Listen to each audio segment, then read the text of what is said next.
The KRYLL had ruled the outer colonies with iron claws for 3 generations. Their warlord, Drakthor the Merciless, sat upon his throne of salvaged starship hulls, believing himself untouchable. He had crushed rebellions, decimated entire settlements, and built his empire on the bones of those who dared resist. But he had never encountered a human before. Marcus Webb had come to Outpost 7 with his younger sister, Emily, seeking nothing more than honest work in the mining operations. They were quiet, kept to themselves, and asked for nothing but fair wages. The KRYLL overseers barely noticed them among the dozens of alien workers hauling precious ore from the planet's crust.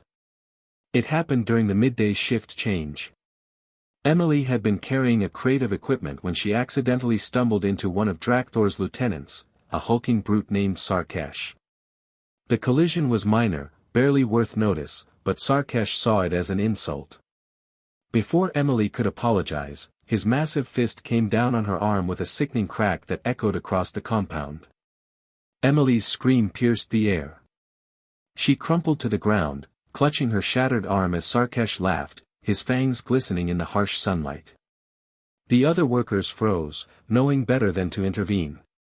They had all learned that mercy was not a word in the KRYLL vocabulary. Marcus was 50 meters away when he heard his sister's cry. Time seemed to slow as he turned and saw her on the ground, saw the lieutenant standing over her with that cruel smile. Something ancient and primal ignited in his chest, something the KRYLL had never witnessed before in their conquests. Human rage. He didn't run. He walked.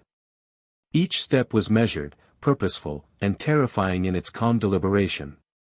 Sarkesh noticed him approaching and sneered, raising his clawed hand to swat away this insignificant creature.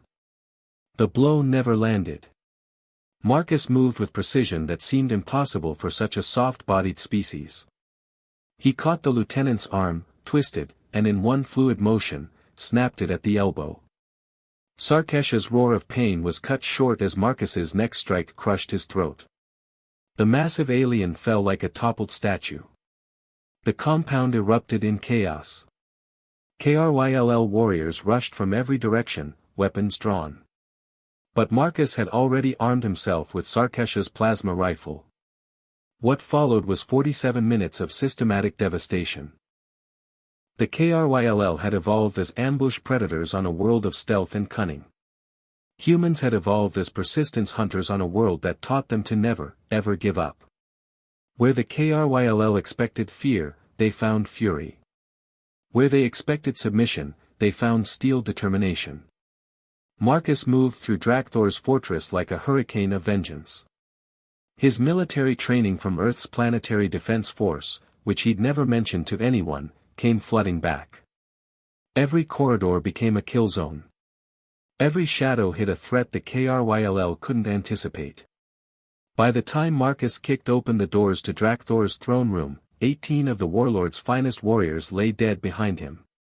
The Warlord himself stood from his throne, reaching for his ceremonial war blade, a weapon that had tasted the blood of 1,000 conquered foes.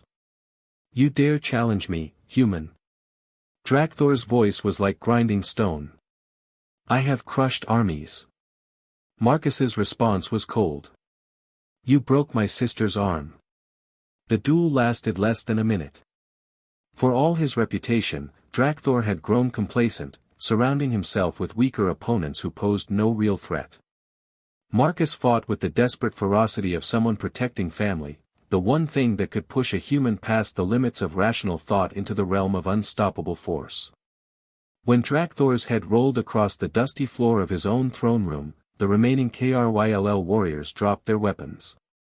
They had learned a lesson their warlord never lived long enough to understand: humanity's greatest strength wasn't their technology or their tactics. It was what they would do for the people they loved. Marcus carried Emily to the medical center himself, staying by her side as the colonial doctor set her arm. By nightfall, the KRYLL occupation of Outpost 7 had ended. The aliens departed on their ships without a word, carrying with them a new understanding. Humans were not to be trifled with. And their families were sacred ground.